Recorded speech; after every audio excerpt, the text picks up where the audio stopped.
On January 8, 1967, the 11-2-1 Kansas City Chiefs disposed of the Buffalo Bills in the AFL Championship game.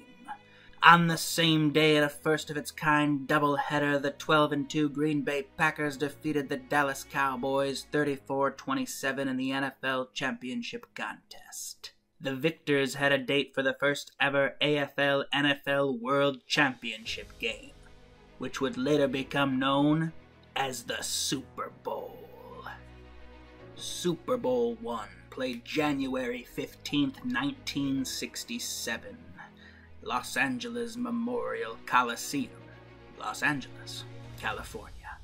Under a clear sky with 61,946 in attendance, the game pitted the Packers, the champions of the NFL, and the then-believed Superior League, against the AFL champs, the Chiefs, a 14-point underdog. To this day, the only Super Bowl ever to be simulcast by two networks, NBC, who had the rights to broadcast all AFL games, and CBS, who had the rights to all NFL games. CBS collected a slight majority in viewership, both networks charging $42,000 for a 30-second commercial. The Kansas City Chiefs, led by future Hall of Fame head coach Hank Stram, a fast-talking, charismatic, and innovative leader on both sides of the ball. Future Hall of Famers quarterback Len Dawson and linebacker Bobby Bell. The Green Bay Packers, motivated and inspired by future Hall of Fame head coach Vince Lombardi, and 10 other future Hall of Famers, including linebacker Ray Nitschke. Paul Hornung had missed the season due to injury and was an 11th Hall of Famer on the Packers roster. Each team provided their own football to use on the offensive side of the ball. The Chiefs used an official AFL ball, a Spalding J5V. The Packers, an official NFL ball, a Wilson known as the Duke. A combination of both leagues' officials officiated the contest, but was led by head referee Norm Scatcher.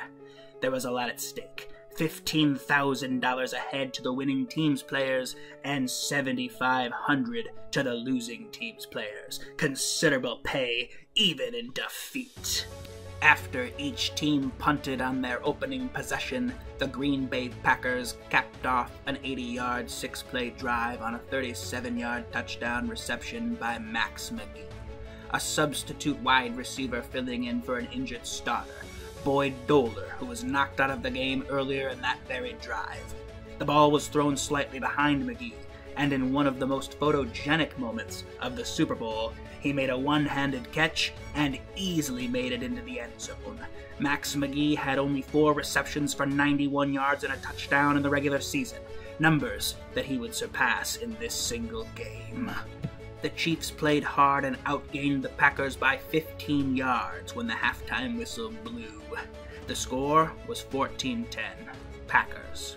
The halftime entertainment included Al Hirt on the trumpet, the marching bands of the University of Arizona and Grambling State, 300 pigeons, 10,000-plus balloons, and a flying demonstration by the hydrogen peroxide-propelled Bell Rocket Airmen. In the second half, however, the Green Bay Packers pulled away. Behind the rushing attempts of Jim Taylor and Elijah Pitts, the two backs combined rushed for over 100 yards on the day and 3 total touchdowns.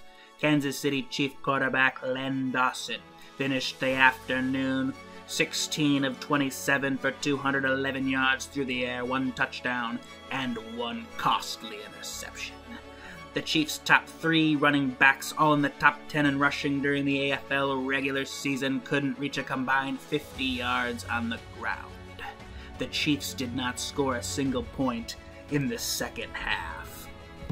Despite Max McGee's numbers, 7 receptions for 138 yards and 2 touchdowns, the Packers were ultimately led by quarterback Bart Starr. The game's MVP went 16 of 23 on pass attempts and 250 yards through the air. 2 touchdown passes and an interception, and the Green Bay Packers won the contest by a final score of 35-10.